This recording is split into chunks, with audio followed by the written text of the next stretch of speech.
আসসালামু আলাইকুম। এটেন বাংলা সংবাদে সবাইকে স্বাগত জানাচ্ছে অনামিকা হাসান পুনম। শুরুতে বিআরবি কেবল সংবাদ শিরোনাম। জুলাই আগস্ট গণহত্যায় মানবতা বিরোধী অপরাধ মামলার প্রথম রায় কাল। শেখ হাসিনা সহ আসামিদের সর্বোচ্চ শাস্তি চায় প্রসিকিউশন, পাবেন না অনুকম্পা। জুলাই গণহত্যার রায়কে ঘিরে রাজধানীতে নিরাপত্তা জোরদার। বিভিন্ন স্থানে নাশকতার চেষ্টা। সাভার ও সিলেটে পার্কিং করা দুটি বাস এবং অ্যাম্বুলেন্সে অগ্নিসংযোগ। রায়কে কেন্দ্র করে দেশে নৈরাজ্য সৃষ্টির চেষ্টা রুখে দিতে দেশবাসীর প্রতি আহ্বান বিএনপির। নাশকতা করলে প্রতিহতের ঘোষণা জামাত সহ ৮ দলের। নির্বাচনে সুষ্ঠু ও নিরাপদ পরিবেশ তৈরিতে রাজনৈতিক দলসহ সবার সহযোগিতা চেয়েছেন সিএসি। প্রার্থী ও দলগুলোকে আচরণবিধি মেনে চলার আহ্বান। এবং গর্ভে সন্তান মারা যাওয়ার নাটক সাজিয়ে অভিনব প্রতারণায় নবজাতক বিক্রি। জন্মের ৭.৫ বছর পর হতভাগা মা জানলেন বেঁচে আছে তার শিশু। শুনছিলেন বিআরবি কেবল সংবাদ শিরোনাম, এবারে বিস্তারিত। জুলাই গণ আন্দোলনে ক্ষমতাচ্যুত সাবেক প্রধানমন্ত্রী শেখ হাসিনা সহ ৩ আসামির বিরুদ্ধে মানবতা বিরোধী অপরাধের মামলার আগামীকাল প্রথম রায় ঘোষণা। বিচারপতি গোলাম মর্তুজা মজুমদারের নেতৃত্বাধীন ৩ সদস্যের আন্তর্জাতিক অপরাধ ট্রাইব্যুনাল এই রায় ঘোষণা করবেন। আসামিদের সর্বোচ্চ শাস্তির পাশাপাশি তাদের সম্পদ জব্দ করে ভুক্তভোগীদের ক্ষতিপূরণ দেওয়ার আবেদন জানিয়েছে প্রসিকিউশন।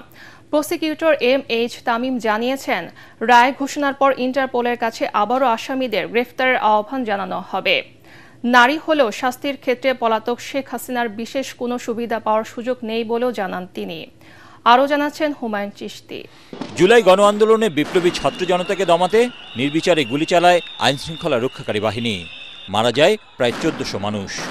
ওই ঘটনায় মানবতা বিরোধী অপরাধের মামলায় সাবেক প্রধানমন্ত্রী শেখ হাসিনা সহ ৩ জনের বিরুদ্ধে বিচারিক কার্যক্রমের যুক্তিতর্ক উপস্থাপন শেষ হয় গত ২৩ অক্টোবর। ২৭ নভেম্বর রায় দেওয়ার কথা গত বৃহস্পতিবার জানিয়ে দেন আন্তর্জাতিক অপরাধ ট্রাইব্যুনাল। জুলাইয়ে মানবতা বিরোধী অপরাধের কোনো মামলার এটি হবে প্রথম রায়। জুলাই গণঅভ্যুত্থানের পরে পুনর্গঠিত ট্রাইব্যুনালের রায় নিয়ে রোববার সাংবাদিকদের সাথে কথা বলেন প্রসিকিউটর গাজী এম.এইচ. তামিম।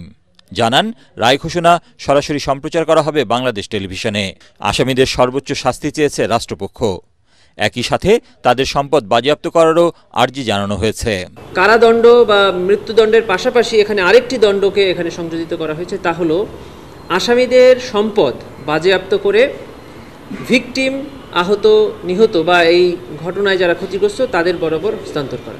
যেহেতু এই ট্রাইব্যুনালে ফাইন্যান্সিয়াল কম্পেনসেশনটা আছে, আমরা সেজন্য এটা চেয়েছি। রায় প্রদানের ক্ষেত্রে নারীকে আমাদের সাধারণ আইনেও কোনো আলাদা প্রিভিলেজ দেওয়া হয় নাই, আর আমাদের এই আইনেও কোনো আলাদা প্রিভিলেজ নেই। রায়ের যে অংশটুকু ট্রাইব্যুনাল এখানে পড়ে শোনাবেন, সেই অংশটুকুও ট্রাইব্যুনালের অনুমতি সাপেক্ষে বাংলাদেশ টেলিভিশন এবং বাংলাদেশ টেলিভিশনের সাথে চুক্তিবদ্ধ যে কয়েকটি সংস্থা আছে এবং বাংলাদেশ টেলিভিশনের মাধ্যমে এদেশের সকল গণমাধ্যম সরাসরি সম্প্রচার করতে পারবেন। পলাতক আসামিদের ফিরিয়ে আনার বিষয়েও কথা বলেন গাজী তামিম। রায় যদি ট্রাইব্যুনাল ওনার বিরুদ্ধে শাস্তি প্রদান করেন, তাহলে আমরা আরেকটি কনভিকশন ওয়ারেন্টের আবেদন ইন্টারপোলে আবার পাঠাবো তার বিরুদ্ধে রেড নোটিশ জারির জন্য। রায় পরবর্তী মামলার কার্যক্রম নিয়েও কথা বলেন প্রসিকিউটর তামিম। আইনে পরিষ্কার করে বলা আছে যে যদি আসামি পলাতক হয় তাহলে রায় প্রদানের পর থেকে ৩০ দিনের মধ্যে উনি আপিল করতে পারবেন, যদি উনি গ্রেফতার হন অথবা উনি ট্রাইব্যুনালে এসে সারেন্ডার করেন। আদারওয়াইজ স্টেট ডিফেন্সের অ্যাপিলেট ডিভিশনে অ্যাপিল ফাইল করার কোনো ইখতিয়ার নেই। বিদেশি গণমাধ্যমে শেখ হাসিনার দায় অস্বীকার রায়কে প্রভাবিত করবে না বলেও মন্তব্য করেন তিনি। হুমায়ুন চিশতি, এটিএন বাংলা, ঢাকা। শেখ হাসিনার বিরুদ্ধে জুলাই গণহত্যার প্রথম রায়কে ঘিরে রাজধানী জুড়ে বাড়তি নিরাপত্তা ব্যবস্থা নেওয়া হয়েছে। এই মুহূর্তে বিজয় সরণি এলাকায় আছেন আমাদের সহকর্মী ইয়াসিন রানা। সরাসরি চলে যাচ্ছি তার কাছে। রানা, আপনি তো সকাল থেকে বিভিন্ন এলাকা ঘুরে দেখছেন, তো রাজধানীতে নিরাপত্তা পরিস্থিতি কেমন দেখছেন আমাদেরকে জানান।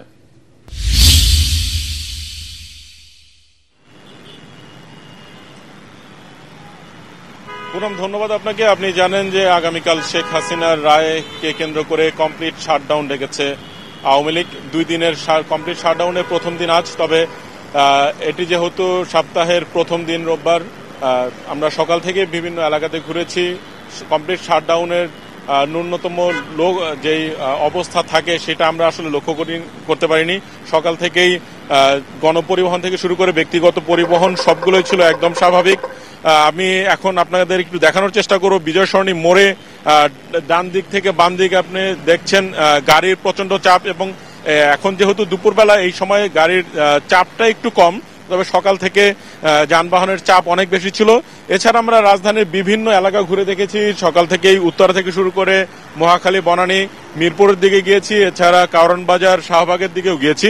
সেখানে আইন শৃঙ্খলা বাহিনীর তৎপরতা যেমন ছিল এবং যান চলাচলটাও ছিল একদমই মোটামুটি স্বাভাবিক। মানুষের কর্মব্যস্ততার কারণে সবাই যে যার মতো করে অফিস আদালতে গিয়েছেন, তেমন কোনো প্রভাব পড়েনি।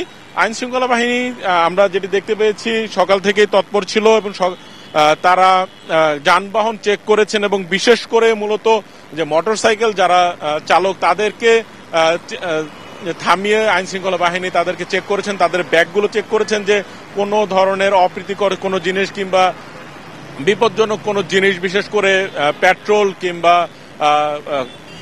ককটেলের মতো কোনো জিনিস আছে কিনা এই বিষয়টি তারা চেক করে দেখেছেন এবং দেখার সাথে সাথেই তাদেরকে যাদেরকে মনে হচ্ছে যে সন্দেহজনক তাদেরকে বিস্তারিত জিজ্ঞাসাবাদ করেছেন এবং সন্দেহজনক না হলে তাদেরকে মূলত ছেড়ে দিচ্ছেন।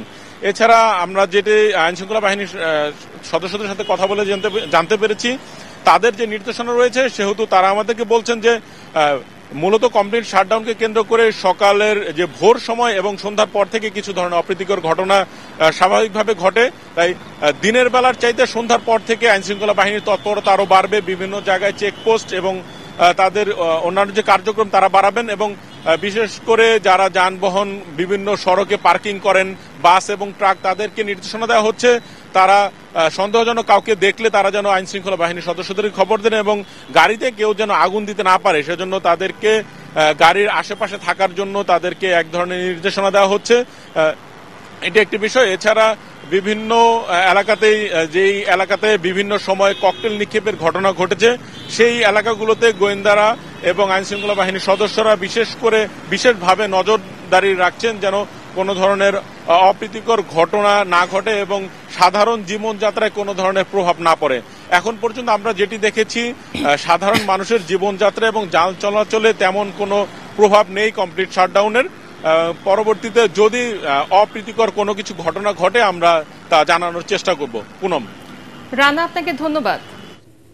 জুলাই গণহত্যায় শেখ হাসিনার বিরুদ্ধে রায়কে ঘিরে দেশে নৈরাজ্য সৃষ্টির পায়তারা চলছে বলে অভিযোগ করেছেন বিএনপি মহাসচিব মির্জা ফখরুল ইসলাম আলমগীর।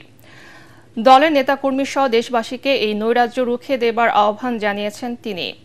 মাওলানা ভাসানীর ৪৯তম মৃত্যুবার্ষিকী উপলক্ষে জাতীয় প্রেস ক্লাবে আলোচনা সভায় মির্জা ফখরুল বলেন, গণতন্ত্র উত্তরণের সুযোগ যাতে নষ্ট না হয় তা নিশ্চিতে সবাইকে ঐক্যবদ্ধ থাকতে হবে। নানা অনিশ্চয়তার মধ্যেও দেশ যখন নির্বাচনমুখী তখন একটি মহল নির্বাচনকে বিলম্বিত করার চেষ্টা করছে বলেও অভিযোগ করেন তিনি। কাল বিলম্ব না করে নির্বাচন প্রক্রিয়ায় সমর্থন জানাতে অন্যান্য রাজনৈতিক দলের প্রতি আহ্বান জানান বিএনপি মহাসচিব। কিছু গোষ্ঠী, কিছু মহল আজকে পরিকল্পিতভাবে এই বাংলাদেশে একটা অনিশ্চয়তা সৃষ্টি করতে চায় এবং তারা বিভিন্ন রকম দাবি তুলে নির্বাচনকে ব্যাহত বা বিলম্বিত করতে চায়। কিন্তু এই দেশের মানুষের এখন সবচেয়ে বড় প্রয়োজন যেটা, তারা থেকে নির্বাচিত সরকার ফ্যাসিস্ট হাসিনার গণহত্যার বিরুদ্ধে যেটা ট্রায়াল হয়েছে তার রায় বেরোবে। একটা মহল এটা নিয়ে বাংলাদেশে আবার একটা নৈরাজ্য সৃষ্টি করার জন্য পায়তারা করছে। আমাদের আজকে রুখে দাঁড়াতে হবে। বাংলাদেশের এই বাংলাদেশের ছাত্রদের অভ্যুত্থানের মধ্য দিয়ে যে সুযোগ আমরা পেয়েছি সেই সুযোগ যেন আমরা নষ্ট না করি। শেখ হাসিনার বিরুদ্ধে রায়কে ঘিরে কার্যক্রম নিষিদ্ধ আওয়ামী লীগ কোনো নাশকতামূলক কর্মকাণ্ড করলে তা শক্ত হাতে প্রতিহতের হুঁশিয়ারি দিয়েছে জামাত ইসলামী সহ সমমনা ৮ দল। রাজধানীর মগবাজারে আল ফালা মিলনায়তনের সংবাদ সম্মেলনে জামাতের সেক্রেটারি জেনারেল অধ্যাপক মিয়া গোলাম পরোয়ার বলেন, প্রধান উপদেষ্টার ভাষণের মাধ্যমে জাতির আকাঙ্ক্ষা পূরণ হয়নি। নির্বাচনে লেভেল প্লেইং ফিল্ড নিশ্চিত করা ও ফ্যাসিবাদীদের বিচার সহ ৫ দফা দাবিতে সমমনা ৮ দলের আন্দোলন চলবে বলেও জানান তিনি। এই আন্দোলনের কারণে জাতীয় নির্বাচন আয়োজনে কোনো প্রভাব পড়বে না বলে আশ্বস্ত করেন এই জামাত নেতা।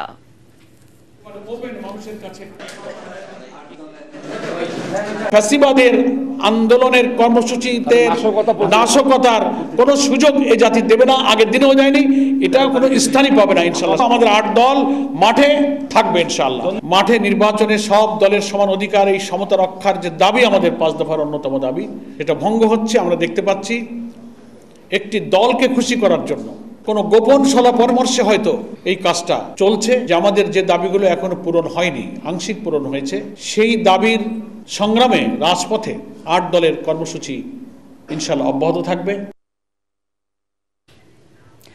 নির্বাচনে সুষ্ঠু ও নিরাপদ পরিবেশ তৈরিতে রাজনৈতিক দলসহ সবার সহযোগিতা চেয়েছেন প্রধান নির্বাচন কমিশনার এএমএম নাসির উদ্দিন। ত্রয়োদশ জাতীয় সংসদ নির্বাচন উপলক্ষে নিবন্ধিত রাজনৈতিক দলগুলোর সাথে ইসির দ্বিতীয় দিনের সংলাপের শুভেচ্ছা বক্তব্যে নির্বাচন গ্রহণযোগ্য করতে প্রার্থী ও দলগুলোকে আচরণবিধি মেনে চলার আহ্বান জানান সিইসি। এ সময় রাজনৈতিক দলগুলোর প্রতিনিধিরা নির্বাচনে পেশি শক্তির ব্যবহার বন্ধে কমিশনকে কঠোর হওয়ার আহ্বান জানান। আরও জানাচ্ছেন ইকরামুল হক সায়েম। নির্বাচনকে সামনে রেখে রাজনৈতিক দলগুলোর সঙ্গে ধারাবাহিক আলোচনার অংশ হিসেবে রোববার দ্বিতীয় দিনের মতো 6টি দলের প্রতিনিধিদের সঙ্গে সংলাপে বসেন প্রধান নির্বাচন কমিশনার এএমএম নাসির উদ্দিন। এ সময় কমিশনের উপর আদালতের হস্তক্ষেপ বন্ধ না হলে সঠিক সময়ে সুষ্ঠু নির্বাচন আয়োজন নিয়ে শঙ্কা প্রকাশ করেন রাজনৈতিক দলগুলোর প্রতিনিধিরা। একই সঙ্গে নির্বাচনে পেশি শক্তির ব্যবহার বন্ধে কমিশনকে কঠোর হওয়ার আহ্বান জানান তারা। আমরা সুষ্ঠু নির্বাচনের জন্য সন্ত্রাস, চাঁদাবাজি, কালো টাকা ও পেশিমুক্ত লেভেল প্লেইং ফিল্ড তৈরি করা, যাতে সকল প্রার্থী ও ভোটারগণ নির্ভয়ে কেন্দ্রে গিয়ে তাদের পছন্দের প্রার্থীকে ভোট দিতে পারে। দেশে স্থিতিশীলতা, শান্তি, অর্থনৈতিক আস্থা ও সামাজিক নিরাপত্তা প্রতিষ্ঠার জন্য একটি বিশ্বাসযোগ্য, অবাধ, সুষ্ঠু ও অংশগ্রহণ এবং সর্বজন গ্রহণযোগ্য জাতীয় নির্বাচন অপরিহার্য। এই নির্বাচনে এমনি একটা সক্ষমতা সম্পূর্ণ নির্বাচন কমিশনের মাধ্যমে আমরা যেন আমাদের পথযাত্রা শুরু করতে পারি। স্বাগত বক্তব্যে প্রধান নির্বাচন কমিশনার বলেন, সুষ্ঠু, সুন্দর ও গ্রহণযোগ্য নির্বাচনের জন্য রাজনৈতিক দলগুলো সহ সবার সহযোগিতা প্রয়োজন।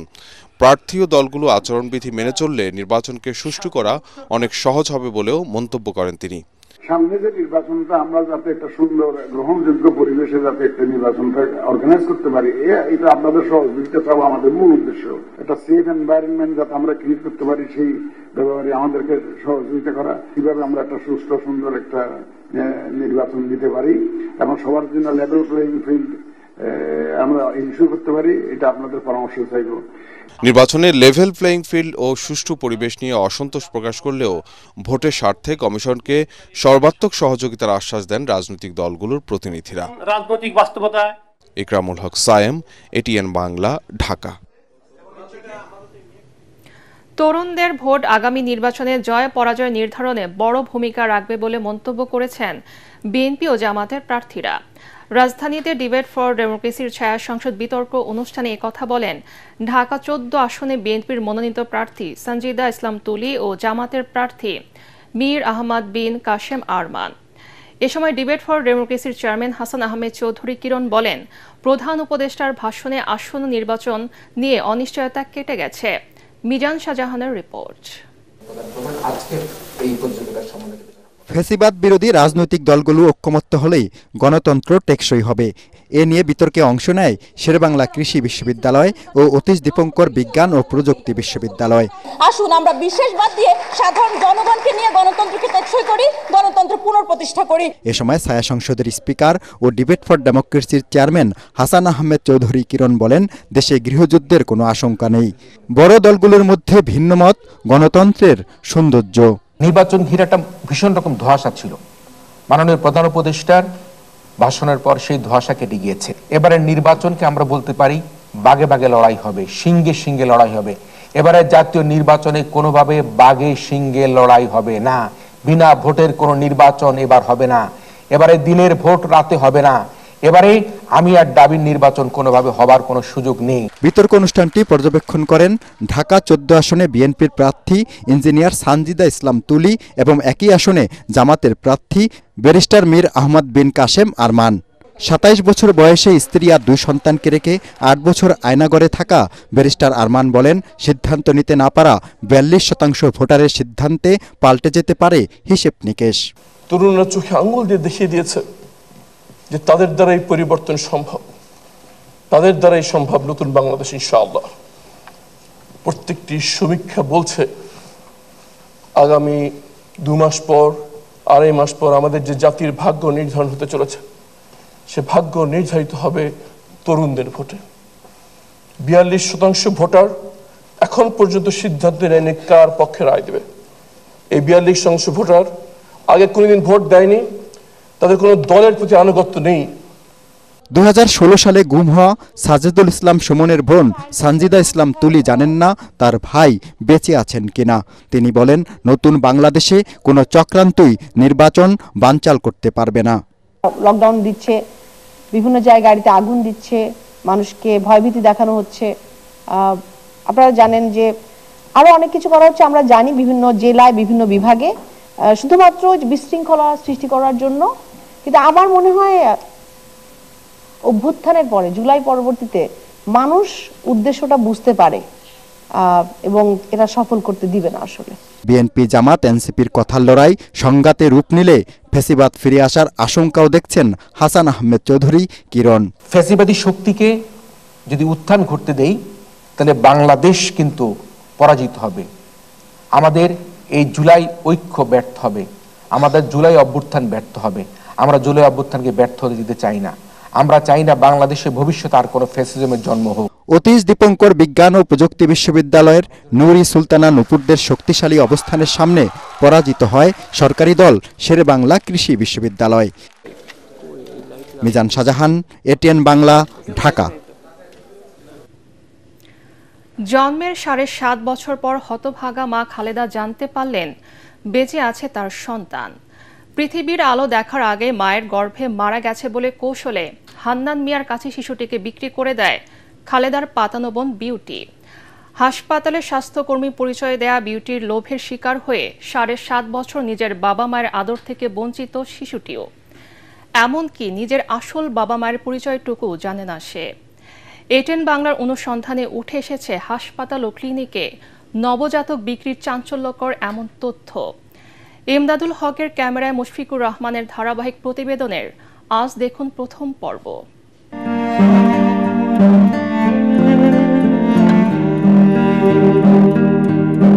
ছবি পাইছি আমি 7.5 বছর পরে।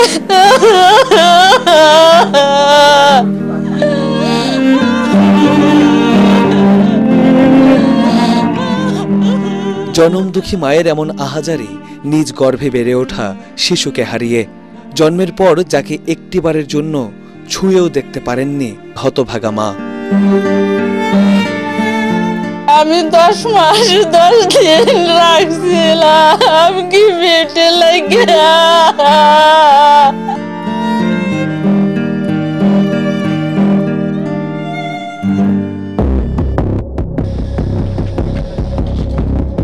ঘটনার শুরু 2017 সালে।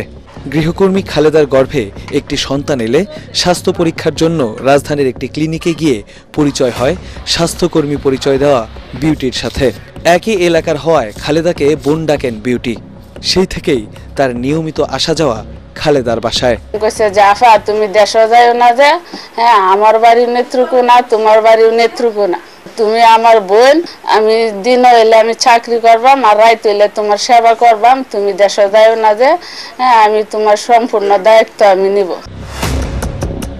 গভীর রাতে খালেদার প্রসব ব্যথা উঠলে স্বামী লাক মিয়া ফোন করেন পাতানো বোন বিউটিকে। সাথে সাথে খালেদাকে রাজধানীর একটি ক্লিনিকে নিয়ে যান বিউটি। এর পরের ঘটনা অনেকটা লোমহর্ষক। আমার রাতে 3টা বাজে ব্যথা উঠে, হ্যাঁ একটা চিনি আসছে, আমার জামাই অ্যাক্সিডেন্ট করছে, যাইতে পারে না। আর 3টা সন্তান আছে আমার, এই 3টা সন্তান নিয়ে আমার জামাই বাসায় আছে। এটা ব্রাকেট থেকে একটা মেডিকেল নিচে, এটা হাসপাতালও না, এটা জমক রুট কুড়িল বিশ্ব রোডের। তারপরে আমার একটা অন্য রুমে আটকায়, হ্যাঁ আমার স্বামীর সাথে ফোনে কথাবার্তা কইছে। ফোন দিয়ে কইতেছে যে দুলাভাই বাচ্চা তো প্রায় অনেক আগে ফেরো মারা গেছে, অনেক আফার তো অবস্থা ভালো না, বাচ্চা তো এটা কাটতে বার করতে হইব। অনেক কি আফারে বাঁচাইতাম নাকি করতাম। আমি চাই আচ্ছা তোমার আফারে বাঁচাও, এই কথা কই আমি এর কাছ থেকে ফোন রাখিয়ে দিছে, বোরে শোনাইছো যে হ্যাঁ তোমার বাচ্চা আছে, আর আমারে বলছে যে বাচ্চা কাইটটা ময়লার ডামের মধ্যে ফালাই দিছে। রাত ফোয়াইছে, ফসর হয়েছে, আমি যাইতাম লইছি, এমনি দিয়ে সিএনজি আমার বউর লিয়ে আয় পড়তেছে বাসা। সিজারের 1 ঘন্টা পরে বাদে জিগাইলাম কি আফার এই অবস্থা, দুর্বল শরীর মধ্যে লই আইলা, কেন হাসপাতালে থাকলে একটু বিল উঠবো, হ্যাঁ আফা যা কিছু লোক আমি বাসাতেই করবো। ঘটনা ধামাচাপা দিতে খালেদার বাসায় আসা যাওয়া বাড়িয়ে দেন বিউটি। সম্প্রতি আরেকটি নবজাতক বিক্রির জন্য গ্রাহকের সন্ধানে নামে সে। ঘটনাক্রমে খালেদাকে বলেন বাচ্চা বিক্রির কথা। ভেতরটা নাড়া দিয়ে ওঠে খালেদার। তাহলে কি মারা যায়নি তার সন্তান? নতুন করে মেয়ে একটা বিক্রি করতে আসছে, তখন কইছে যে আমি একটা পার্টি দেখতাম। তখন আমি কইছি আমি তো এটা বুঝি না, বাচ্চা কেনা বিছা, হ্যাঁ আমি কই লুক পাইম। তখন আমি ফোনটা রাখিয়া দিছি। ফোন দিছি বিকালে যে আফা তুমি আমার বাসা তো একটু আসো, আমি তো একটু গরু মাংস আনছি, তোমার লাগে 1 ব্যাগ কাপড় আনছি, হাউজারতে 1 ব্যাগ জুতা আনছি। তখন হ্যাঁ দৌড়িয়ে আসছে। আসলে হরে আমি কইছি আমার সন্তানটা যে এই যে কইছ যে মারা গেছে, আমার সন্দেহ লাগতেছে আফা, তুমি মনে হয় নিশ্চয়ই আমার বাচ্চাটারে তুমি বিক্রি করে দিছ। তখন কইছে যে আফা ঠিক আছে আমি কাম করছি, টাকার বিনিময়ে আমি করছি। 7.5 বছর পর সন্ধান মেলে খালেদা লাকমিয়া দম্পতির এই ছেলে সন্তানের, কিন্তু একটিবারের জন্য চোখের দেখাটাও দেখতে দেওয়া হয়নি তাদের। 3 বার গেছি, একবারও দেখা না। জীবনযাপনের জন্য প্রতিনিয়তই আমাদের পণ্য কিনতে হয়, তবে মানুষের জীবনই যেখানে পণ্য, সেখানে মনুষ্যত্বের প্রশ্ন কেবলই বিলাসিতা। তবুও প্রশ্ন জাগে, শখের তোলা 80 টাকা হলে মানুষের দাম কত?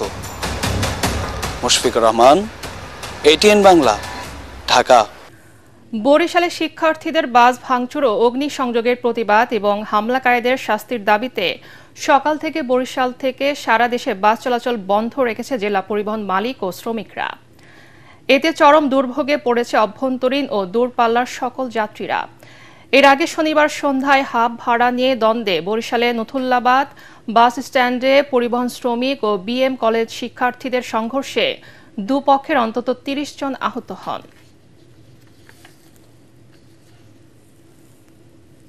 যশোর 2 ঝিকরগাছা চৌগাছা আসনে জামাত মনোনীত প্রার্থী ডাক্তার মুসলেউদ্দিন ফরিদ তার সংসদীয় এলাকায় গণসংযোগ করেছেন। ঝিকরগাছা উপজেলার গদখালী ইউনিয়নে পথসভায় দলটির স্থানীয় নেতারা একটি বৈষম্যহীন মানবিক রাষ্ট্র বিনির্মাণে ফরিদকে জয়যুক্ত করার আহ্বান জানান। গণসংযোগ শেষে গদখালী বাজারে জামাত ইসলামীর স্থানীয় কার্যালয় উদ্বোধন করেন মুসলেউদ্দিন ফরিদ। এ সময় আরও উপস্থিত ছিলেন যশোর জেলা জামাতের কর্মপরিষদ সদস্য অধ্যাপক জয়নাল আবেদিন, ঝিকরগাছা উপজেলা জামাতের আমির মাওলানা আব্দুল আলিম, সেক্রেটারি মোহাম্মদ নজরুল ইসলাম খান, গদখালী ইউনিয়ন জামাতের আমির হাফেজ হাদিউজ্জামান সহ অন্য নেতারা।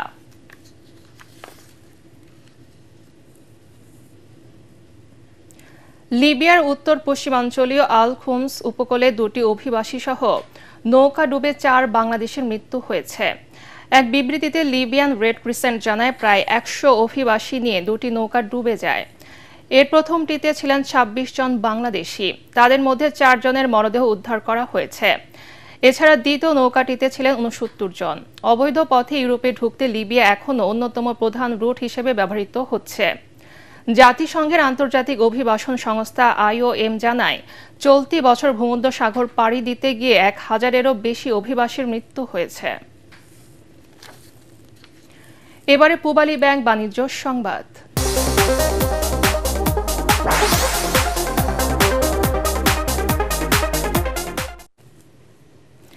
দেশের অর্থনীতি আগের চেয়ে অনেক ভালো অবস্থায় রয়েছে। রিজার্ভ রেমিটেন্স ও রপ্তানি বেড়েছে এবং এই অর্থনৈতিক অগ্রগতির স্বীকৃতি আন্তর্জাতিক মুদ্রা তহবিলও দিয়েছে বলে জানিয়েছেন অর্থ উপদেষ্টা ডক্টর সালেউদ্দিন আহমেদ। সকালের রাজধানীর আন্তর্জাতিক মাতৃভাষা ইনস্টিটিউটে DRU বেস্ট রিপোর্টিং অ্যাওয়ার্ড 2025 প্রদান শেষে তিনি এসব কথা জানান। এ সময় সাংবাদিকতায় বিশেষ অবদানের জন্য 24টি ক্যাটাগরিতে সেরা প্রতিবেদনের জন্য প্রিন্ট, টিভি ও অনলাইন মিডিয়ার 27 জন সাংবাদিককে অ্যাওয়ার্ড ও সম্মাননা দেওয়া হয়। এ সময় বস্তুনিষ্ঠ ও গঠনমূলক সংবাদ প্রচারে গণমাধ্যমের প্রতি আহ্বান জানান অর্থ উপদেষ্টা।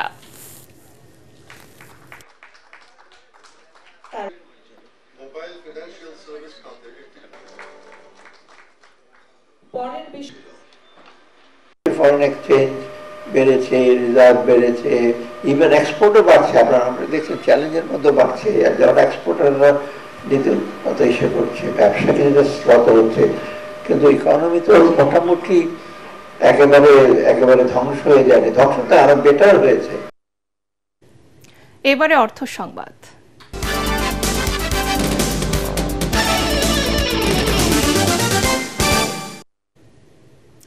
রাজধানীর কারওয়ান বাজারে বাংলাদেশ পল্লী উন্নয়ন বোর্ড BRDB কার্যালয়ের সামনে সমাবেশ করেছেন পল্লী জীবিকায়ন কর্মসূচির কর্মকর্তা কর্মচারীরা।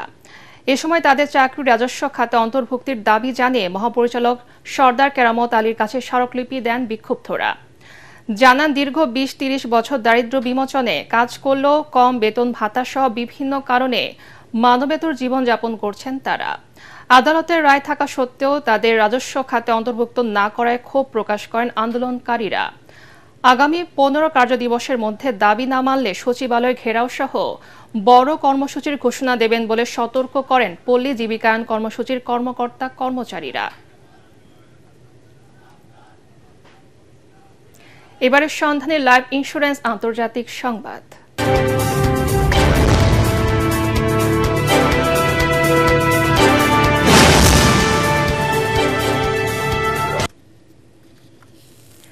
ভেনেজুয়েলা ইস্যুতে সামরিক পদক্ষেপ নিতে পারেন মার্কিন প্রেসিডেন্ট ডোনাল্ড ট্রাম্প। এয়ারফোর্স ওয়ানের সম্ভাব্য পদক্ষেপের বিষয়ে তিনি সিদ্ধান্ত নিয়ে ফেলেছেন উল্লেখ করলেও সাংবাদিকদের কাছে সে পদক্ষেপের ধরন প্রকাশ করেননি। ট্রাম্প বলেন, মাদক পাচার রোধে যুক্তরাষ্ট্রের সাম্প্রতিক পদক্ষেপে ইতিবাচক ফল মিলছে, তবে মেক্সিকো ও কলম্বিয়ার মতো প্রতিবেশী দেশগুলোর সঙ্গে এখনও চ্যালেঞ্জ রয়েছে। এর আগে গত 2 মাসে দক্ষিণ আমেরিকা থেকে মাদক পরিবহনের অভিযোগে মার্কিন বাহিনী অন্তত 21টি জাহাজে হামলা চালায়।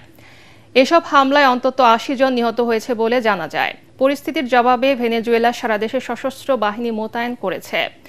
এদিকে মার্কিন প্রতিরক্ষা সচিব পিট হেগসেট জানান, প্রেসিডেন্টের নির্দেশে মাদক নির্মূলে অপারেশন সাউদার্ন স্পিয়ার বাস্তবায়নে কাজ করছে।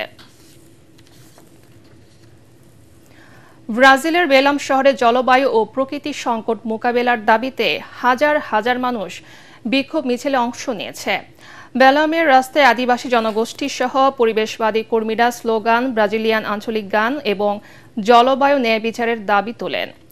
এ সময় তারা বলেন, খনির ব্যবসা, কৃষির জন্য বনভূমি ধ্বংস, ব্যবসা বাণিজ্যে প্রসারের নামে পরিকল্পনাহীন কলকারখানা স্থাপন, নির্মাণ শিল্প প্রসারের কারণে জলবায়ু জীববৈচিত্র্যে আজ হুমকির মুখে।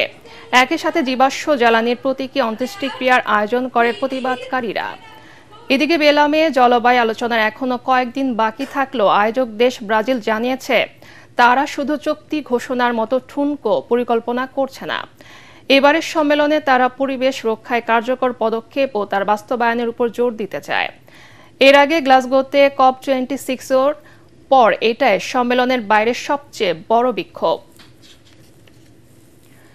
ATN বাংলার সাবেক প্রধান নির্বাহী সম্পাদক জ্যেষ্ঠ সাংবাদিক জয় মামুনের বাবা গাজী আব্দুল লতিফ ইন্তেকাল করেছেন। ইন্না লিল্লাহি ওয়া ইন্না ইলাইহি রাজিউন। মৃত্যুকালে তার বয়স হয়েছিল 85 বছর। দুপুর 12টার দিকে বার্ধক্যজনিত কারণে শেষ নিঃশ্বাস ত্যাগ করেন তিনি। সোমবার সকালে পটুয়াখালীর আমতলী উপজেলার নিজ বাড়িতে নামাজে জানাজা শেষে তাকে দাফন করা হবে। শেষ করার আগে বিআরবি কেবল সংবাদ শিরোনাম আরেকবার। জুলাই আগস্ট গণহত্যায় মানবতা বিরোধী অপরাধ মামলার প্রথম রায় কাল। শেখ হাসিনা সহ আসামিদের সর্বোচ্চ শাস্তি চায় প্রসিকিউশন, পাবেন না অনুকম্পা। জুলাই গণহত্যার রায়কে ঘিরে রাজধানীতে নিরাপত্তা জোরদার। বিভিন্ন স্থানে নাশকতার চেষ্টা, সাভার ও সিলেটে পার্কিং করা 2টি বাস এবং অ্যাম্বুলেন্সে অগ্নিসংযোগ। রায়কে কেন্দ্র করে দেশে নৈরাজ্য সৃষ্টির চেষ্টা রুখে দিতে দেশবাসীর প্রতি আহ্বান বিএনপির। নাশকতা করলে প্রতিহতের ঘোষণা জামাত সহ 8 দলের। নির্বাচনের সুষ্ঠু ও নিরাপদ পরিবেশ তৈরিতে রাজনৈতিক দল সহ সবার সহযোগিতা চেয়েছেন সিএসি। প্রার্থী ও দলগুলোকে আচরণবিধি মেনে চলার আহ্বান। এবং গর্ভে সন্তান মারা যাওয়ার নাটক সাজিয়ে অভিনব প্রতারণায় নবজাতক বিক্রি। জন্মের 7.5 বছর পর হতভাগা মা জানলেন বেঁচে আছে তার শিশু। পরবর্তী সংবাদ দেখার আমন্ত্রণ জানিয়ে এখনকার মতো শেষ করছি। ATN বাংলা সংবাদ ইউটিউবে দেখতে ব্রাউজ করুন YouTube/ATN বাংলা নিউজ। ধন্যবাদ সবাইকে।